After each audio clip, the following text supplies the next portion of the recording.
నమస్తే.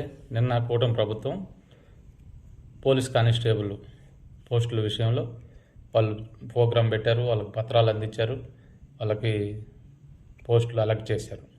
అయితే నిద్ర లేచిన కాడి నుంచి ఈరోజు పొద్దున్న నుంచి సాయంత్రం వరకు వైసీపీ అధికార ప్రతినిధి వెంకటరెడ్డి ఏమయ్యా చంద్రబాబు, ఏమయ్యా పవన్ కళ్యాణ్, ఇతను బొడ్డు కోసి వాళ్ళకి పేరు పెట్టినట్టుగా, ఏమయ్యా చంద్రబాబు, ఏమయ్యా పవన్ కళ్యాణ్, నోటిఫికేషన్ మీరు ఇచ్చారా, మీ పేరు చెప్పుకుంటున్నారు ఏంది?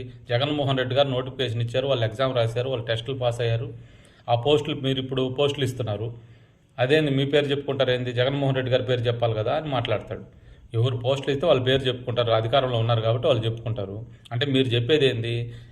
అప్పుడు మేము నోటిఫికేషన్ ఇచ్చాము, అప్పుడు ఎగ్జామ్స్ రాశారు, టెస్టులు పాస్ అయి ఉన్నారు, మేము అప్పుడు అలర్ట్ చేయలేకపోయాము, అందువల్ల వాళ్ళని పక్కన పడేసేసి మీరు కొత్త వాళ్ళకి మళ్ళీ నోటిఫికేషన్ ఇవ్వండి, వాళ్ళ జీవితాలు నాశనం చేయండి అని చెప్తున్నావా? అదే కదా నువ్వు చెప్పేది. ప్రభుత్వం అన్నాక గత ప్రభుత్వంలో ఏం జరిగిందో నెక్స్ట్ ప్రభుత్వం వచ్చినప్పుడు దాన్ని కొనసాగిస్తుంది. అది పద్ధతి. ప్రజాధనం వేస్ట్ కాకుండా వాళ్ళు నోటిఫికేషన్, వాళ్ళు ఎగ్జామ్స్ రాసిన వాళ్ళు జీవితాలు నాశనం అయిపోకుండా కాపాడటం అంటారు దాన్ని.